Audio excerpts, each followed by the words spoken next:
प्रवासी टेलीविजन के सारे दर्शकों को संजीव तवन का सत श्री अकाल, नमस्कार, आदाब।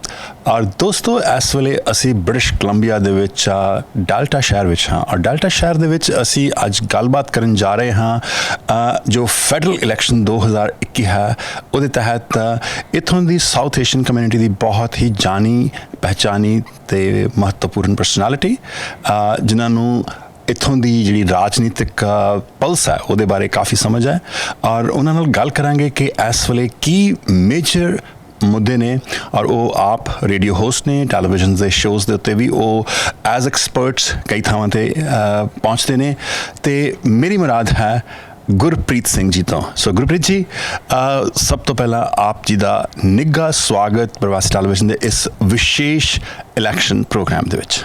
संजीव जी बहुत बहुत शुक्रिया तुहाडा ते प्रवासी मीडिया ग्रुप का मैनूं मौका देने लई, तुहाडे नेक शब्दां लई बहुत बहुत धन्नवाद। Thank you. सो सब तो पहला मैं क्वेश्चन जिहड़ा तुहानूं पुछना चाहांगा वो है कि जिहड़ी ये इलैक्शन फैडरल इलैक्शन डिकलेयर की है ये मुताबिक लोगों का रिएक्शन किहो जिहा है, भाव कि डू दे फील कि एक गुड डिसीजन सी या एक गुड डिसीजन नहीं सी। मैं थोड़े पर्सनल भी व्यूज़ जानांगा पर ये नाल जो आम लोग का BC दे फील करते क्योंकि तुसी लोगों के नाल इत्थे जुड़े हुए हो तो उन्हों की पल्स जानते हो, तो की तुसी कहना चाहोगे? संजीव जी इस कोई शक नहीं कि बहुत गिनती लोग तो इस फैसले तो खुश नहीं गए क्योंकि वड्डी गल है कि एक तो कोविड-19 का संकट अजे भी मंडरा रहा वो मुक्या नहीं।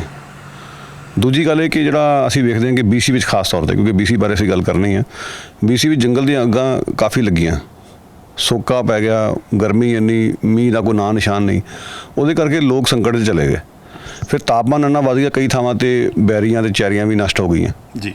लिटन नाम का पिंड पूरा तबाह हो गया। सो जे तुसी BC की ब्रॉडली तस्वीर वेखो तो लोगों के मनां विच इस गल नूं लैके किधरे ना किधरे गुस्सा जरूर है कि चोणां क्यों साडे ते ठोसियां गईयां ने, 2 साल पहलां क्यों करवाइयां जा रही ने। लोग क्लीयर वेख रहे हैं कि मौका प्रस्ती है क्योंकि सर्वेखणां विच लिबरल पार्टी की गुड्डी चढ़ी हुई सी, उसनूं वेख के चोणां करवाइयां गईयां। इस लिए वैसे मैं कल जस्टिन ट्रूडो नूं कसूरवार नहीं मनदा, BC विच पिरत पै चुकी है। BC के जिहड़े मुख मंत्री ने जॉन हॉर्गन जिन्हां दी NDP सरकार इस वेले, इन्हां दी भी घट गिणती सरकार सी, जो सर्वेखणां च इन्हां दी गुड्डी चढ़ गई इन्हां ने भी इस तरह चोणां करवाइयां सी, कोविड संकट उदों भी मंडरा रहा सीगा। सो बिल्कुल वो जी जी गल के उत्ते मतलब जस्टिन ट्रूडो ने सोचा कि जी जॉन हॉर्गन इस तरह की बाजी मार सकता मैं भी मार लूँगा। सो किधरे ना किधरे मतलब वो जमीन पहला भी तैयार हुई सी वाली।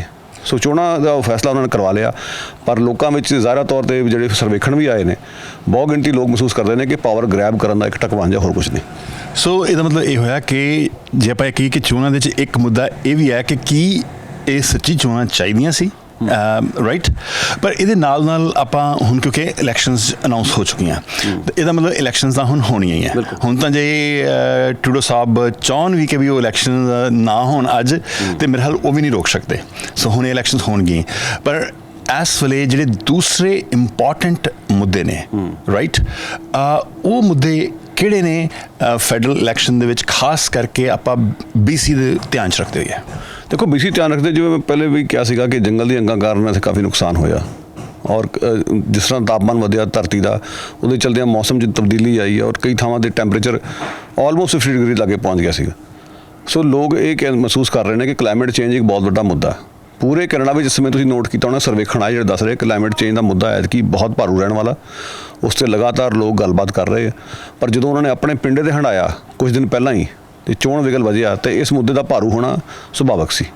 सो जिहड़े किसान ने वो भी दुखी ने क्योंकि उन्होंने फसलां तबाह हो गई जी।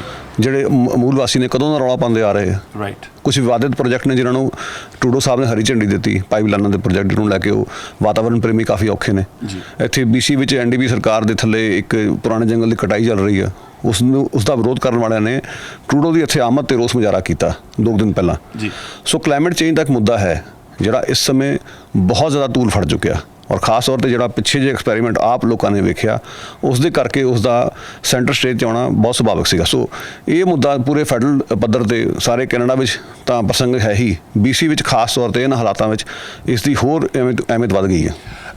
एक होर क्वेश्चन मैं तुहानूं पुछना चाहांगा वो है कि आपां वेखदे हां वैनकूवर है या BC है या ईवन पूरे कैनेडा दे विच खास करके जिहड़े वड्डे शहर ने टोरंटो है इन्हां दे विच जिहड़ियां घरां दी कीमतां जिहड़ियां वो बहुत वध गया। आम बंदे दे लिए ये अफोर्ड करना ही जिहड़ा हैगा वो इम्पॉसिबल है। मेरा क्वेश्चन तुहानूं ये है कि ਇਸ ਸਥਿਤੀ ਨੂੰ ਸੁਧਾਰਨ ਦੇ ਲਈ ਤਿੰਨਾਂ ਪਾਰਟੀਆਂ ਦੇ ਹੁਣ ਪਲੇਟਫਾਰਮ ਦੀਆਂ ਗੱਲਾਂ ਆ ਚੁੱਕੀਆਂ। ਤੁਸੀਂ ਉਹਦੇ ਤੇ ਕਿਵੇਂ ਰਿਐਕਟ ਕਰਦੇ ਹੋ ਜਾਂ ਤੁਹਾਡੀ ਟੇਕ ਕੀ ਹੈ ਉਹਦੇ ਤੇ? ਦੇਖੋ, ਅਫੋਰਡੇਬਲ ਹਾਊਸਿੰਗ ਜਾਂ ਗੁਜ਼ਾਰੇਯੋਗ ਘਰਾਂ ਦਾ ਮਸਲਾ ਕਾਫੀ ਸੀਰੀਅਸ ਮਸਲਾ। ਇਹ ਮਸਲਾ ਇਕੱਲਾ ਇਸ ਚੋਣਾਂ ਦਾ ਨਹੀਂ ਹੈ, ਪਿਛਲੀ ਚੋਣਾਂ 'ਚ ਵੀ ਸੀਗਾ ਜੀ। ਇੱਥੋਂ ਤੱਕ ਕਿ ਜਸਟਿਨ ਟਰੂਡੋ ਦੇ ਕਥਨ ਜੇ ਦੁਹਰਾਣੇ ਹੋਣ, ਉਹ ਤਾਂ ਕਹਿੰਦੇ ਨੇ ਕਿ ਜਿਹੜਾ ਘਰ ਲੈਣ ਦਾ ਹੱਕ ਜਿਹੜਾ ਉਹ ਮਨੁੱਖੀ ਹੱਕ ਹੈ, ਪਰ ਉਹ ਗੱਲ ਸੁਣਨ ਨੂੰ ਤਾਂ ਬਹੁਤ ਵਧੀਆ ਲੱਗਦੀ ਹੈ, ਪਰ ਗਰਾਊਂਡ ਤੇ ਕੀ ਹੈ, ਡਿਲੀਵਰ ਕੀ ਕੀਤਾ ਸੀ ਹੁਣ ਤੱਕ? ਮਤਲਬ ਕਿੰਨਾ ਬੁਰਾ ਹਾਲ ਆ, ਵੇਖ ਲਓ ਕਿ ਨਾਲੇ ਕੋਵਿਡ-19 ਦੇ ਸੰਕਟ ਦੇ ਮੱਦੇਨਜ਼ਰ ਲੋਕਾਂ ਦੇ ਰੁਜ਼ਗਾਰ ਖੁੱਸ ਗਏ ਨੇ, ਕਈ ਹੋਰ ਵੀ ਜ਼ਿਆਦਾ ਹਾਸ਼ੇਗ੍ਰਸਤ ਹੋ ਗਏ, ਉਹਨਾਂ ਦੇ ਘਰ ਵਿਕਣ ਦੇ ਲਾਲੇ ਪਏ ਹੋਏ ਆ, ਔਰ ਘਰ ਲੈਣ ਦੀ ਤਾਂ ਗੱਲ ਛੱਡੋ, ਜਿਹੜੇ ਨਵੇਂ ਬਾਇਰ ਲਈ ਤਾਂ ਮੁਸ਼ਕਿਲ ਹੈ ਹੀ। ਜਿਹੜਾ ਪਹਿਲਾਂ ਤਾਂ ਘਰ ਲੈ ਕੇ ਬੈਠਾ, ਜਿਹਦੀ ਮੌਰਗੇਜਿਸ ਫਸੀਆਂ ਹੋਈਆਂ, ਜ਼ਿੰਦਗੀ ਬਹੁਤ ਉਸ ਟਾਈਮ ਔਖੀ ਹੋਈ ਹੈ। ਸੋ ਅਫੋਰਡੇਬਲ ਹਾਊਸਿੰਗ ਹਮੇਸ਼ਾ ਹੀ ਮੁੱਦਾ ਰਹੂਗਾ, ਪਰ ਮੈਂ ਸਮਝਦਾ ਕਿ ਇਸ ਦੇ ਵਿੱਚ ਜਿਹੜਾ ਪਹੁੰਚ ਪਹੁੰਚ ਇਹ ਹੈ ਕਿ ਕਿਸੇ ਤਰੀਕੇ ਨਾਲ ਜਿਹੜੀ ਸੋਸ਼ਲ ਹਾਊਸਿੰਗ ਜਾਂ ਕੋਆਪ ਹਾਊਸਿੰਗ ਦੇ ਉੱਤੇ ਗੱਲ ਹੋਵੇ। ਪਰ ਜਿਹੋ ਜਿਹੇ ਮੁਆਸ਼ਰੇ 'ਚ ਅਸੀਂ ਰਹਿ ਰਹੇ ਹਾਂ, ਕੈਪੀਟਲਿਜ਼ਮ ਇੰਨਾ ਭਾਰੂ ਹੈ, ਕਈ ਵਾਰੀ ਜਿਹੜੀਆਂ ਅੱਗੇ ਵਧੂ ਪਾਰਟੀਆਂ ਉਹਨਾਂ ਲਈ ਵੀ ਉਸ ਕਿਸਮ ਦਾ ਕੰਮ ਕਰਨਾ ਬਹੁਤ ਔਖਾ। ਜਿਹੜੇ ਜਸਟਿਨ ਟਰੂਡੋ ਉਹਨਾਂ ਨੇ ਕਿਹਾ ਕਿ ਮੈਂ 2 ਸਾਲ ਦੇ ਲਈ ਬੈਨ ਲਾ ਦਾਂਗਾ ਫੋਰਨ ਬਾਇਰਸ ਦੇ ਉੱਤੇ। ਇਸੇ ਤਰ੍ਹਾਂ ਹੀ 2 ਸਾਲ ਦੇ ਲਈ ਉਹਨਾਂ ਨੇ ਕਿਹਾ ਆਪਣਾ ਕੰਜ਼ਰਵੇਟਿਵ ਜਿਹੜੇ ਲੀਡਰ ਨੇ ਐਰਨ ਓਟੂਲ ਨੇ, ਤੇ ਜਿਹੜੇ NDP ਦੇ ਲੀਡਰ ਜਗਮੀਤ ਨੇ, ਉਹਨਾਂ ਨੇ ਕਿਹਾ ਹੈਗਾ ਕਿ ਉਹ 20% ਟੈਕਸ ਲਾਉਣਗੇ। ਤੁਸੀਂ ਸਮਝਦੇ ਹੋ ਕਿ ਇਹ ਤਿੰਨੇ ਜਿਹੜੀਆਂ ਚੀਜ਼ਾਂ ਕਹੀਆਂ ਗਈਆਂ, ਇਹਨਾਂ ਦੇ ਨਾਲ ਐਕਚੁਅਲੀ ਜਿਹੜੀ ਹੈਗੀ ਆ ਹੋਮ ਪ੍ਰਾਈਸਿੰਗ ਦੇ ਉੱਤੇ ਕੋਈ ਇਫੈਕਟ ਪਊਗਾ ਜਾਂ ਨਹੀਂ ਪਊਗਾ? ਪੋਸੀਬਲ ਨਹੀਂ ਕਿ ਲੋਕ proxies, even if they ban the foreign buyers, people still can buy through proxies and all that stuff. Do you think that this is the real solution, or there is some other better solutions which can actually resolve the issue? ਦੇਖੋ, ਜਿਵੇਂ ਪਹਿਲਾਂ ਵੀ ਕਿਹਾ ਸੀ, social housing ਜਾਂ ਕੋਆਪ housing ਇੱਕ ਵਧੀਆ formula. ਛੋਟੇ ਘਰ ਬਣਾ ਕੇ ਲੋਕਾਂ ਨੂੰ ਮੁਹੱਈਆ ਕਰੋ। ਜਿਹੜਾ ਇਹ ਫੋਰਨ ਬਾਇਰਸ ਦਾ ਜਿਹੜਾ ਫੰਡਾ, ਇਹਦੇ ਵਿੱਚ ਇੱਕ ਜਿਹੜਾ ਸਭ ਤੋਂ ਵੱਡਾ ਪਹਿਲੂ ਹੈ ਜਿਹਨੂੰ ਲੋਕ ਮਿਸ ਕਰ ਰਹੇ, ਉਹਦੇ ਰਾਹੀਂ ਇੱਕ ਨਸਲਵਾਦ ਵੀ ਵੱਧ ਰਿਹਾ। ਇੱਕ ਖਾਸ ਭਾਈਚਾਰੇ ਨੂੰ ਟਾਰਗੇਟ ਕਰਨ ਲਈ ਇਸ ਕਿਸਮ ਦੀਆਂ ਗੱਲਾਂ ਹੋ ਰਹੀਆਂ। ਉਹ ਤੁਸੀਂ ਵੀ ਜਾਣਦੇ, ਮੈਂ ਵੀ ਜਾਣਦਾ, ਔਰ ਤੁਸੀਂ ਵੇਖ ਰਹੇ ਹੋ ਕੋਵਿਡ-19 ਦੇ ਮੱਦੇਨਜ਼ਰ ਵੀ ਅਸੀਂ ਉਸ ਭਾਈਚਾਰੇ ਨੂੰ ਕਿਵੇਂ ਟਾਰਗੇਟ ਕੀਤਾ ਗਿਆ। ਈਵਨ ਅਮਰੀਕਾ ਦੇ ਵਿੱਚ ਜੋ ਬਾਈਡਨ, ਜਿਸ ਦੀ ਪਹੁੰਚ ਟਰੰਪ ਤੋਂ ਵੱਖਰੀ ਹੋਣੀ ਚਾਹੀਦੀ ਸੀ, ਉਹਨੇ ਵੀ ਇੱਥੋਂ ਤੱਕ ਕਹਿਤਾ ਕਿ ਕੋਵਿਡ-19 ਕਿੱਥੋਂ ਸ਼ੁਰੂ ਹੋਇਆ, ਇਹਦੀ ਜਾਂਚ ਮੈਂ ਇੰਟੈਲੀਜੈਂਸ ਤੋਂ ਕਰਵਾਊਂਗਾ, ਜਦੋਂ ਕਿ ਇਹ ਫੈਸਲਾ ਸਾਇੰਟਿਸਟਾਂ ਨੇ ਕਰਨਾ, ਨਾ ਕਿ ਇੰਟੈਲੀਜੈਂਸ ਮਹਿਕਮੇ ਨੇ। ਸੋ ਇਹ ਜਿਹੜਾ ਰੈਟਰਿਕ ਹੈ ਪੂਰੇ ਦਾ ਪੂਰਾ ਉਸ ਨਸਲਵਾਦ ਨੂੰ ਪੱਠੇ ਪਾ ਰਿਹਾ। ਸਾਨੂੰ ਸੁਚੇਤ ਰਹਿਣਾ ਪਊਗਾ। ਇਹ ਨਿਰੀ ਪੂਰੀ ਬਾਹਰਲੇ ਲੋਕਾਂ ਦੀ ਖੜੀ ਕੀਤੀ ਸਮੱਸਿਆ ਨਹੀਂ ਗਈ ਵਾਲੀ। ਤੇ ਜਿਵੇਂ ਤੁਸੀਂ ਸਹੀ ਕਿਹਾ, ਜੇ ਕੱਲ੍ਹ ਨੂੰ ਰੋਕਥਾਮ ਕਰਨਗੇ ਤਾਂ ਬਾਹਰ ਵਾਲੇ ਕੋਈ ਹੋਰ ਰਾਹ ਲੱਭ ਲੈਣਗੇ।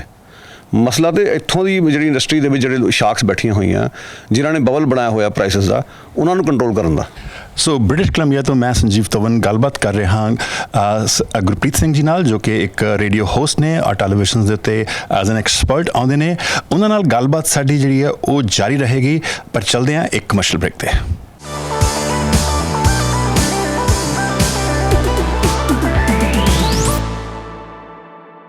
ਪ੍ਰਵਾਸੀ ਟੈਲੀਵਿਜ਼ਨ ਤੇ ਇਸ ਵਿਸ਼ੇਸ਼ ਪ੍ਰੋਗਰਾਮ ਵਿੱਚ ਆਪ ਜੀ ਦਾ ਫਿਰ ਨਿੱਘਾ ਸਵਾਗਤ। ਤੇ ਆਪਾਂ ਆਪਣੀ ਗੱਲਬਾਤ ਜਾਰੀ ਰੱਖਦੇ ਹਾਂ ਗੁਰਪ੍ਰੀਤ ਸਿੰਘ ਜੀ ਨਾਲ।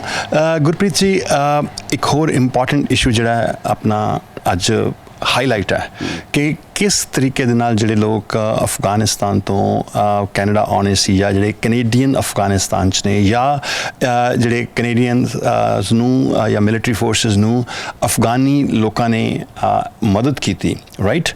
ਸੋ ਉਹ ਇੱਕ ਇੰਪੋਰਟੈਂਟ ਇਸ਼ੂ ਹੈ ਕਿ ਕੀ ਤੁਸੀਂ ਸਮਝਦੇ ਹੋ ਕਿ ਜੋ ਰੋਲ ਫੈਡਰਲ ਗਵਰਨਮੈਂਟ ਨੇ ਪਲੇ ਕੀਤਾ ਉਹ ਠੀਕ ਪਲੇ ਕੀਤਾ, ਸਫੀਸ਼ੀਐਂਟ ਸੀ, ਜਾਂ ਤੁਸੀਂ ਸਮਝਦੇ ਹੋ ਕਿ ਇਹਦੇ ਵਿੱਚ ਕੁਝ ਵੀਕਨੈਸਿਸ ਰਹਿ ਗਈਆਂ? ਦੇਖੋ, ਸਭ ਤੋਂ ਵੱਡੀ ਵੀਕਨੈਸ ਇਹ ਹੈ ਇਸ ਪੂਰੇ ਮਾਮਲੇ 'ਚ ਕਿ ਜਿਹੜਾ ਉੱਥੋਂ ਖਾਸ ਤੌਰ 'ਤੇ ਹਿੰਦੂਆਂ ਸਿੱਖਾਂ ਨੂੰ ਲਿਆਉਣ ਦੀ ਗੱਲ ਜਿਹੜੀ ਚੱਲ ਰਹੀ ਹੈ, ਇਹ ਕੁਵੈਤ ਤਾਂ ਲੰਮੇ ਸਮੇਂ ਤੋਂ ਚੱਲਦੀ ਆ ਰਹੀ ਹੈ। ਤਾਲਿਬਾਨ ਤਾਂ ਹੁਣ ਦੁਬਾਰਾ ਸੱਤਾ 'ਚ ਆਏ ਆ ਜੀ, ਪਰ ਇਹ ਮੁੱਦਾ ਤਾਂ ਮਨਮੀਤ ਸਿੰਘ ਭੁੱਲਰ ਤੇ ਉਹਨਾਂ ਦੇ ਬਾਪ ਵੱਲੋਂ ਲੰਮੇ ਸਮੇਂ ਤੋਂ ਉਠਾਇਆ ਜਾਂਦਾ ਰਿਹਾ। That's right. ਸੋ ਅਸੀਂ ਇਸ ਗੱਲ ਤੋਂ ਇਨਕਾਰੀ ਨਹੀਂ ਹੋ ਸਕਦੇ। ਮੈਂ ਇੱਥੇ ਦੱਸ ਦਿਆਂ ਕਿ ਪਿਛਲੇ ਦਿਨ ਹੀ ਆਪਣਾ ਪ੍ਰਵਾਸੀ ਰੇਡੀਓ ਐਂਡ ਟੈਲੀਵਿਜ਼ਨ ਦੇ ਉੱਤੇ ਅਸੀਂ ਜਿਹੜੇ ਉਹਨਾਂ ਦੇ ਫਾਦਰ ਸੀਗੇ ਉਹਨਾਂ ਨਾਲ ਗੱਲਬਾਤ ਕੀਤੀ ਸੀਗੀ ਇਸ ਇਸ਼ੂ ਦੇ ਉੱਤੇ, ਕਿਉਂਕਿ ਉਹ ਪਿਛਲੇ ਲੰਮੇ ਸਮੇਂ ਤੋਂ ਇਹ ਡਿਮਾਂਡ ਕਰ ਰਹੇ। ਸੋ ਵੈਰੀ ਗੁੱਡ ਕਿ ਤੁਸੀਂ ਇਹ ਪੁਆਇੰਟ ਰੇਜ਼ ਕਰ ਰਹੇ। So please continue on it. ਜਾਂ ਬਿਲਕੁਲ, ਜਿਵੇਂ ਬਲਜਿੰਦਰ ਭੁੱਲਰ ਨਾਲ ਕਈ ਵਾਰੀ ਅਸੀਂ ਗੱਲਾਂ ਕੀਤੀਆਂ, ਔਰ ਇਹ ਗੱਲਾਂ ਅਸੀਂ ਪਿਛਲੇ ਕਈ ਸਾਲਾਂ ਦੌਰਾਨ ਲਗਾਤਾਰ ਕਰ ਚੁੱਕੇ ਹਾਂ ਜੀ। ਜਿਹੜਾ ਮੈਂ ਇਸ ਕਰਕੇ ਗੱਲ ਕਹਿ ਰਿਹਾ ਦੁਹਰਾ ਕੇ ਕਿ ਇਹ ਜਿਹੜਾ ਮੁੱਦਾ ਹੁਣ ਜਿਹੜਾ ਇਲੈਕਸ਼ਨਾਂ 'ਚ ਬਣ ਗਿਆ, ਇਹ ਬਣਨਾ ਨਹੀਂ ਸੀ ਜੇ ਉਹਨਾਂ ਨੇ ਪਹਿਲਾਂ ਸਮੇਂ ਸਿਰ ਕੋਈ ਆਪਣੀ ਬਣਦੀ ਜ਼ਿੰਮੇਵਾਰੀ ਅਦਾ ਕੀਤੀ ਹੁੰਦੀ ਜੀ। ਇਹ ਤਾਂ ਹੁਣ ਸਿਰ ਤੇ ਪੈ ਗਈ ਹੈ, ਕਿਉਂਕਿ ਜੋ ਬਾਈਡਨ ਨੇ ਡਿਸੀਜਨ ਲੈ ਕੇ ਫੌਜਾਂ ਕੱਢਾਂਗੇ, ਉਸ ਤੋਂ ਬਾਅਦ 3 ਸਾਲ ਪੈ ਗਿਆ। ਫਿਰ ਅਗਲਾ ਸਵਾਲ ਇਹ ਵੀ ਆ ਗਿਆ ਕਿ ਜਦੋਂ ਇਲੈਕਸ਼ਨਾਂ ਮੱਧਕਾਲੀ ਚੋਣਾਂ ਕਰਾਉਣ ਦੀ ਕਾਹਲ ਇਹਨਾਂ ਨੇ ਕੀਤੀ, ਉਹਨਾਂ ਦਿਨਾਂ 'ਚ ਇਹ ਗੱਲ ਤੁਖ ਰਹੀ ਸੀ। ਸੋ ਹੁਣ ਇਹ ਵੀ ਸਵਾਲ ਉੱਠ ਰਹੇ ਨੇ ਕਿ ਕੀ ਕੇਅਰ ਟੇਕਿੰਗ ਗੌਰਮੈਂਟ, ਜਿਹੜੀ ਮਤਲਬ ਕੰਮ ਚਲਾਊ ਗੌਰਮੈਂਟ ਹੈ, ਐਡਾ ਵੱਡਾ ਸੰਕਟ ਜਿਹੜਾ ਉਸ ਨੂੰ ਸਾਂਭ ਸਕਦੀ ਹੈ, ਸਮੇਟ ਸਕਦੀ ਹੈ? ਸੋ ਕੰਮ ਚਲਾਊ ਗੌਰਮੈਂਟ ਲਈ ਇੱਕ ਵਾਰੀ ਔਖਾ ਹੋ ਜਾਂਦਾ। ਇੱਕ ਪਾਸੇ ਤੁਹਾਡੇ ਜਿਹੜੇ ਹਰਜੀਤ ਸਿੰਘ ਸੱਜਣ ਫੋਰ ਐਗਜ਼ਾਮਪਲ ਡਿਫੈਂਸ ਮਿਨਿਸਟਰ ਨੇ, ਉਹ ਚੋਣਾਂ 'ਚ ਫਸੇ ਹੋਏ ਨੇ, ਉਹ ਅਫਗਾਨਿਸਤਾਨ ਦੇ ਕੀ ਕਰਨਗੇ ਤੇ ਕੀ ਨਹੀਂ ਕਰਨਗੇ। ਟਰੂਡੋ ਖੁਦ ਫਸਿਆ ਹੋਇਆ। ਸੋ ਇਸ ਸਮੇਂ ਸਵਾਲਾਂ ਦੇ ਜਵਾਬ ਦੇਣੇ ਪੈ ਰਹੇ ਆ, ਔਰ ਅਫਗਾਨਿਸਤਾਨ ਦਾ ਮੁੱਦਾ ਇੰਨਾ ਕੁ ਭਾਰੂ ਹੋ ਚੁੱਕਿਆ ਕਿ ਡਿਬੇਟਾਂ ਦੇ ਵਿੱਚ ਲੋਕ ਉਹਨਾਂ ਨੂੰ ਘੇਰ ਰਹੇ। ਔਰ ਇਕੱਲਾ ਹਿੰਦੂਆਂ ਸਿੱਖਾਂ ਦਾ ਮਸਲਾ ਨਹੀਂਗਾ, ਉੱਥੇ ਔਰਤਾਂ ਦਾ ਮਸਲਾ ਵੀ ਹੈ, LGBTQ ਦਾ ਮਸਲਾ ਵੀ ਹੈ, ਸ਼ੀਆ ਮੁਸਲਮਾਨਾਂ ਦਾ ਮਸਲਾ ਵੀ ਹੈ, ਸੂਫੀਆਂ ਦਾ ਮਸਲਾ ਵੀ ਹੈ। ਸੋ ਉੱਥੇ ਜਿਹੜੇ ਉਹਨਾਂ ਦੋ ਭਾਸ਼ੀਆਂ ਦਾ ਮਸਲਾ ਜਿਹੜੇ ਤੁਹਾਡੇ ਲਈ ਕੰਮ ਕਰਦੇ ਰਹੇ, ਤੁਹਾਡੇ ਪਾਇਲਟ ਜਿਹੜੇ ਅਫਗਾਨੀ ਮੂਲ ਦੇ, ਉਹਨਾਂ ਦੀ ਜ਼ਿੰਦਗੀ ਦਾ ਜਾਨ ਮਾਲ ਨੂੰ ਖਤਰਾ। ਸੋ ਇਹ ਜੇ ਸਮੇਂ ਸਿਰ ਪਹਿਲਾਂ ਉਹਨਾਂ ਨੇ ਕੋਈ ਕਾਰਵਾਈਆਂ ਕੀਤੀਆਂ ਹੁੰਦੀਆਂ ਤਾਂ ਜਿਹੜਾ ਡੈਮੇਜ ਹੁਣ ਹੋਇਆ ਘੱਟੋ ਘੱਟ ਇੰਨਾ ਨਹੀਂ ਸੀ ਹੋਣਾ। ਗੁਰਪ੍ਰੀਤ ਜੀ, ਇੱਕ ਕੁਐਸਚਨ ਮੈਂ ਤੁਹਾਨੂੰ ਹੋਰ ਪੁੱਛਣਾ ਚਾਹਾਂਗਾ ਕਿ ਪਿਛਲੇ ਕਾਫੀ ਮਹੀਨਿਆਂ ਤੋਂ, ਬਲਕਿ ਆਲਮੋਸਟ 1 ਸਾਲ ਤੋਂ ਜਿਹੜਾ ਪੰਜਾਬ ਦੇ ਵਿੱਚ ਅਤੇ ਇੰਡੀਆ ਦੇ ਵਿੱਚ ਜਿਹੜੀ ਕਿਸਾਨਾਂ ਦੀ ਐਜੀਟੇਸ਼ਨ ਜਿਹੜੀ ਆ ਉਹ ਮੋਦੀ ਸਰਕਾਰ ਦੇ ਖਿਲਾਫ ਚੱਲ ਰਹੀ ਆ, ਰਾਈਟ? ਸੋ ਕੀ ਉਸ ਚੀਜ਼ ਦਾ ਵੀ ਜਿਹੜਾ ਹੈਗਾ ਕੈਨੇਡਾ ਦੀ ਫੈਡਰਲ ਇਲੈਕਸ਼ਨ ਦੇ ਉੱਤੇ ਕੋਈ ਅਸਰ ਪੈ ਰਿਹਾ ਹੈ ਕਿ ਲੋਕ ਉਹਨਾਂ ਇਸ਼ੂਜ਼ ਨੂੰ ਲੈ ਕੇ ਆਪਣੇ ਆਪ ਨੂੰ ਜਿਹੜਾ ਹੈਗਾ ਵਾ ਉਹ ਜਿਹਨੂੰ ਕਹਿੰਦੇ ਬਾਈਫਰਕੇਟ ਕਰ ਰਹੇ? ਜਿਸ ਤਰ੍ਹਾਂ ਕਿ ਵੇਖਿਆ ਜਾਂਦਾ ਕਿ ਆਮ ਤੌਰ 'ਤੇ ਅਸੀਂ ਵੇਖਦੇ ਹਾਂ ਕਿ ਕਈ ਵਾਰੀ ਜਿਹੜੇ ਆਪਣਾ ਮੋਰ ਪ੍ਰੋ ਮੋਦੀ ਫੋਰਸਿਸ ਨੇ ਇੱਥੇ ਕੈਨੇਡਾ ਦੇ ਵਿੱਚ, ਉਹਨਾਂ ਦਾ ਜ਼ਿਆਦਾ ਝੁਕਾਵ ਜੋ ਮੈਂ ਓਬਜ਼ਰਵ ਕੀਤਾ ਉਹ ਜ਼ਿਆਦਾ ਕੰਜ਼ਰਵੇਟਿਵ ਪਾਰਟੀ ਵੱਲ ਹੁੰਦਾ। ਤੁਸੀਂ BC ਦੇ ਵਿੱਚ ਪਿਕਚਰ ਕੀ ਹੈ ਕਿ ਇਹ ਇਸ਼ੂ ਜਿਹੜਾ ਕੈਨੇਡੀਅਨ ਕੀ ਇਲੈਕਸ਼ਨਸ ਨੂੰ ਅਫੈਕਟ ਕਰ ਰਿਹਾ ਹੈ ਕਿ ਨਹੀਂ ਕਰ ਰਿਹਾ, ਤੇ ਜੇ ਕਰ ਰਿਹਾ ਹੈ ਤਾਂ ਕਿਵੇਂ ਕਰ ਰਿਹਾ? ਦੇਖੋ ਗੱਲ ਅਸਲ ਐਟ ਦੀ ਐਂਡ ਆਫ ਦਾ ਜਿਹੜਾ ਵੀ ਵੋਟਰ ਹੈ ਉਹ ਆਪਣੇ ਪ੍ਰੈਗਮੈਟਿਕ ਰੀਜ਼ਨਸ ਕਰਕੇ ਵੋਟਾਂ ਪਾਉਂਦਾ, ਪਰ ਇਹ ਜ਼ਰੂਰ ਹੈ ਕਿ ਕਮਿਊਨਿਟੀ ਬਾਈ ਐਂਡ ਲਾਰਜ ਕਾਫੀ ਪਰੇਸ਼ਾਨ ਹੈ। ਕਿਉਂਕਿ ਹੋਇਆ ਇਸ ਤਰ੍ਹਾਂ ਕਿ ਇਸ ਨੂੰ ਇਸ ਤਰ੍ਹਾਂ ਸਮਝੀਏ ਆਪਾਂ ਗੱਲ ਨੂੰ ਕਿ ਹਿੰਦੁਸਤਾਨ ਦੀ ਸਰਕਾਰ ਉਹਨਾਂ ਕਿਸਾਨਾਂ ਦੀ ਸੁਣ ਨਹੀਂ ਰਹੀ ਜਿਹੜੇ ਪਿਛਲੇ 9 ਮਹੀਨਿਆਂ ਤੋਂ ਧਰਨਾ ਲਾ ਕੇ ਬੈਠੇ, ਰਾਈਟ? ਸੋ ਰਹਿ ਗਏ ਬਾਹਰਲੇ ਲੋਕ, ਉਹਨਾਂ ਨੂੰ ਲੱਗਦਾ ਕਿ ਅਸੀਂ ਆਪਣੀ ਤਾਕਤ ਵਰਤ ਕੇ ਕਿਸੇ ਤਰੀਕੇ ਨਾਲ ਗਲੋਬਲ ਪ੍ਰੈਸ਼ਰ ਬਿਲਡ ਕਰੀਏ। ਸੋ ਇਹ ਇੱਕ ਤਰੀਕੇ ਦਾ ਮੌਕਾ ਉਹਨਾਂ ਦੇ ਕੋਲ ਕਿ ਕੈਂਡੀਡੇਟਸ ਨੂੰ, ਪਾਰਟੀਜ਼ ਨੂੰ ਜਵਾਬ ਦੇ ਬਣਾਉਣ ਕਿ ਤੁਸੀਂ ਇਸ ਦੁਆਰਾ ਕੀ ਕੀਤਾ। ਜਸਟਿਨ ਟਰੂਡੋ ਨੇ ਇੱਕ ਵਾਰੀ ਤੇ ਬਹੁਤ ਠੋਕ ਕੇ ਕਿਸਾਨਾਂ ਦੇ ਹੱਕ 'ਚ ਆਪਣਾ ਬਿਆਨ ਦਿੱਤਾ ਗੁਰਪੁਰਬ ਵੇਲੇ, ਪਰ ਬਾਅਦ 'ਚ ਉਹਨਾਂ ਨੇ COVID-19 ਦੇ ਲਈ ਟੀਕੇ ਦੀ ਭੀਖ ਮੰਗ ਲਈ ਮੋਦੀ ਤੋਂ। ਉਸ ਤੋਂ ਬਾਅਦ ਸਾਰਾ ਕੁਝ ਡੈਮੇਜ ਹੋ ਗਿਆ। ਔਰ ਇਹ ਵੀ ਨਾ ਭੁੱਲੋ ਕਿ ਐਲੀਨੋਰ ਟੂਲ ਵੀ ਕਿਸਾਨਾਂ ਦੇ ਹੱਕ 'ਚ ਬਿਆਨ ਦੇ ਚੁੱਕਿਆ ਜੀ। ਪਰ ਇੱਕ ਵੱਡਾ ਸਵਾਲ ਇਹ ਵੀ ਉੱਠਦਾ ਕਿ ਕੀ ਸੱਚਮੁੱਚ ਜਿਹੜੇ ਬਿਆਨ ਦੇ ਰਹੇ ਨੇ ਇਹ ਵਾਕਈ ਇਸ ਕਰਕੇ ਦੇ ਰਹੇ ਨੇ ਕਿਸਾਨਾਂ ਨਾਲ ਉਹਨਾਂ ਨੂੰ ਹਮਦਰਦੀ ਹੈ, ਜਾਂ ਇਹ ਸਿਰਫ ਇਸ ਕਰਕੇ ਦੇ ਰਹੇ ਨੇ ਕਿ ਚੋਣਾਂ ਨਜ਼ਰ ਆ ਰਹੀਆਂ ਸੀਗੀਆਂ ਤੇ ਸਹੀ ਸਮੇਂ 'ਤੇ ਬਿਆਨ ਦੇ ਕੇ ਆਪਣੇ ਨੰਬਰ ਬਣਾ ਲਏ ਗਏ ਨੇ? ਕਿਉਂਕਿ ਦੋ ਗੱਲਾਂ ਨੇ ਇਹਦੇ ਵਿੱਚ ਕਿ ਜਿਹੜਾ ਜਿਸ ਕਿਸਮ ਦੇ ਬਿੱਲ ਉਹ ਲਿਆਏ ਜਾ ਰਹੇ ਉਸ ਕਿਸਮ ਦੇ ਜਿਹੜੇ ਬਿੱਲ ਨੇ ਉਹਨਾਂ ਦੀ ਇੱਥੋਂ ਦੀ ਬੁਰਜੂਆ ਪਾਰਟੀਆਂ ਹਮਾਇਤ ਕਰਨਗੀਆਂ, ਰਾਈਟ? ਇਹ 'ਚ ਕੋਈ ਸ਼ੱਕ ਨਹੀਂਗਾ। ਸਿਰਫ ਉਹ ਹਿਊਮਨ ਰਾਈਟਸ ਦਾ ਮਸਲਾ ਨਹੀਂਗਾ, ਉਹਨਾਂ ਦੇ ਲੰਮੇ ਸਮੇਂ ਲਈ ਲਾਈਵਲੀਹੁੱਡ ਦਾ ਮਸਲਾ ਵੀ ਹੈ ਜੀ। ਸੋ ਇਸ ਕਰਕੇ ਕਿੰਨੇ ਕੁ ਸੁਹਿਰਦ ਨੇ ਇਹ ਤਾਂ ਸਮਾਂ ਦੱਸੂਗਾ, ਪਰ ਕਿਸਾਨਾਂ ਦੇ ਮੁੱਦੇ ਉੱਤੇ ਲੋਕਾਂ ਨੂੰ ਲੱਗਦਾ ਕਿ ਮੁੱਖ ਤੌਰ 'ਤੇ ਜਿਹੜੇ 1-2 ਬਿਆਨਬਾਜ਼ੀਆਂ ਜਾਂ ਟਵਿੱਟਰ ਦੇ ਉੱਤੇ ਕੁਝ ਕਹਿ ਦਿੱਤਾ, ਉਸ ਤੋਂ ਬਾਅਦ ਗੱਲ ਉੱਥੇ ਠੱਪ ਹੋ ਗਈ। ਇੰਨਾ ਪ੍ਰੈਸ਼ਰ ਕੈਨੇਡਾ ਸਰਕਾਰ ਨਹੀਂ ਬਿਲਡ ਕਰ ਸਕੀ ਕਿ ਮੋਦੀ ਸਰਕਾਰ ਨੂੰ ਮਜਬੂਰ ਕਰ ਦੀ ਕਾਨੂੰਨ ਵਾਪਸ ਲੈਣ, ਉਲਟਾ ਟੀਕਾ ਮੰਗ ਕੇ ਉਹਨਾਂ ਨੂੰ ਲੈਜੀਟੀਮੇਸੀ ਦਿੱਤੀ ਗਈ। ਸੋ ਲੋਕਾਂ ਦੇ ਮਨਾਂ 'ਚ ਗੁੱਸਾ ਰਿਹਾ ਉਸ ਗੱਲ ਦਾ। ਰਹੀ ਗੱਲ ਜਿਹੜੇ BJP ਸਪੋਰਟਰ ਨੇ ਇੱਥੇ, ਉਹਨਾਂ ਦਾ ਝੁਕਾਓ you are right mostly pro Tory ਰਿਹਾ ਪਿਛਲੀ ਵਾਰ ਵੀ ਹੁਣ ਵੀ, ਪਰ ਇਸ ਗੱਲ ਨੂੰ ਸਮਝਦੇ ਹੋਏ ਜਸਟਿਨ ਟਰੂਡੋ ਨੇ ਬੜੀ ਆਪਣੀ ਜਿਹਨੂੰ ਕਹਿੰਦੇ ਨਾ middle of the ground game ਖੇਡੀ ਹੈ। ਅਨੀਤਾ ਆਨੰਦ ਵਰਗੀ ਮਿਨਿਸਟਰ ਨੂੰ ਸ਼ਾਮਲ ਕੀਤਾ ਗਿਆ ਕੈਬਨਿਟ 'ਚ, ਜਿਹਦੇ ਖੁਦ ਕੈਨੇਡਾ ਇੰਡੀਆ ਫਾਊਂਡੇਸ਼ਨ ਨਾਲ ਤਾਰ ਜੁੜੇ ਰਹੇ ਨੇ, ਸਾਰੀ ਦੁਨੀਆ ਜਾਣਦੀ ਹੈ। ਫਿਰ ਟੀਕਾ ਮੰਗ ਲਿਆ ਗਿਆ। ਫਿਰ ਇਸ ਕਰਨ ਦੀ ਲੱਗਦਾ ਕਿ he is trying to play safe, he is trying to play both sides. So ਇਸ ਕਰਕੇ ਆਪਾਂ ਦਾਅਵੇ ਨਾਲ ਨਹੀਂ ਕਹਿ ਸਕਦੇ ਕਿ ਕਿਸ ਪਾਸੇ ਨੂੰ ਗੱਲ ਜਾਏਗੀ। ਪ੍ਰੈਸ਼ਰ ਜ਼ਰੂਰ ਬਿਲਡ ਹੋਏਗਾ, ਲੋਕ ਆਪਣਾ ਗੁੱਸਾ ਕੱਢਣਗੇ, ਪਰ ਕੀ ਉਹ ਗੁੱਸਾ ਵੋਟਾਂ 'ਚ ਟ੍ਰਾਂਸਲੇਟ ਹੁੰਦਾ ਜਾਂ ਨਹੀਂ ਹੁੰਦਾ, ਓਨਲੀ ਟਾਈਮ ਵਿਲ ਟੈਲ। ਸੋ ਤੁਸੀਂ ਵਿਚਾਰ ਸੁਣੇ ਗੁਰਪ੍ਰੀਤ ਜੀ ਜੋ ਕਿ ਇੱਕ ਰੇਡੀਓ ਹੋਸਟ ਨੇ, ਟੈਲੀਵਿਜ਼ਨ ਦੇ ਪ੍ਰੋਗਰਾਮਸ ਵਿੱਚ ਐਜ਼ ਐਨ ਐਕਸਪਰਟ ਆਉਂਦੇ ਨੇ। ਪੋਲੀਟੀਕਲੀ ਉਹਨਾਂ ਨੂੰ ਕਾਫੀ ਕੁਛ ਪਤਾ ਹੈ ਔਰ ਉਹਨਾਂ ਦੀ ਨਜ਼ਰ ਜਿਹੜੀ ਹੈਗੀ ਆ ਉਹ ਬਹੁਤ ਹੀ ਕਲੋਜ਼ਲੀ ਵਾਚ ਕਰਦੀ ਹੈ ਕੈਨੇਡੀਅਨ ਪੋਲੀਟਿਕਸ ਨੂੰ ਐਜ਼ ਵੈਲ ਐਜ਼ BC ਦੀ ਪੋਲੀਟਿਕਸ ਨੂੰ। ਔਰ ਅੰਤ ਵਿੱਚ ਮੈਂ ਕਹਾਂਗਾ ਕਿ ਆਉਣ ਵਾਲੇ ਦਿਨਾਂ ਦੇ ਵਿੱਚ ਅਸੀਂ ਗੁਰਪ੍ਰੀਤ ਜੀ ਦੇ ਨਾਲ ਇਹ ਗੱਲਬਾਤ ਜਾਰੀ ਰੱਖਾਂਗੇ, ਖਾਸ ਕਰਕੇ ਇਲੈਕਸ਼ਨ ਤੋਂ ਲਗਭਗ ਕੁਝ ਦਿਨ ਪਹਿਲਾਂ ਇਹਨਾਂ ਨਾਲ ਜ਼ਰੂਰ ਗੱਲਬਾਤ ਡਿਸਕਸ ਕਰਾਂਗੇ ਕਿ ਇਸ ਵੇਲੇ ਸੀਨ ਕੀ ਹੈ, ਅਤੇ ਇਲੈਕਸ਼ਨ ਤੋਂ ਬਾਅਦ ਵੀ ਇਹਨਾਂ ਨਾਲ ਗੱਲਬਾਤ ਜਾਰੀ ਰੱਖਾਂਗੇ। ਗੁਰਪ੍ਰੀਤ ਜੀ, ਤੁਹਾਡਾ ਬਹੁਤ ਬਹੁਤ ਧੰਨਵਾਦ ਸਮਾਂ ਦੇਣ ਦਾ। It was really pleasure to talk to you. ਤੁਹਾਡੀ ਮਿਹਰਬਾਨੀ, ਤੁਸੀਂ ਚੱਲ ਕੇ ਵਕਤ ਕੱਢਿਆ ਆਪਣੇ ਵੀ, ਸਾਨੂੰ ਮੌਕਾ ਦਿੱਤਾ ਮੰਚ ਸ਼ਾਮਿਲ ਕਰਕੇ ਆਪਣੀ ਗੱਲ ਕਰਨ ਵਾਸਤੇ। ਬਹੁਤ ਬਹੁਤ ਸ਼ੁਕਰੀਆ ਤੁਹਾਡਾ। ਸੋ ਇਸ ਦੇ ਨਾਲ ਹੀ ਅੱਜ ਦੇ ਇਸ ਵਿਸ਼ੇਸ਼ ਪ੍ਰੋਗਰਾਮ ਨੂੰ ਖਤਮ ਕਰਨ ਦੀ ਸੰਜੀਵ ਤਵਨ ਨੂੰ ਦਿਓ ਇਜਾਜ਼ਤ। ਸਤਿ ਸ਼੍ਰੀ ਅਕਾਲ, ਨਮਸਕਾਰ, ਆਦਾਬ ਐਂਡ ਗੁੱਡ ਡੇ।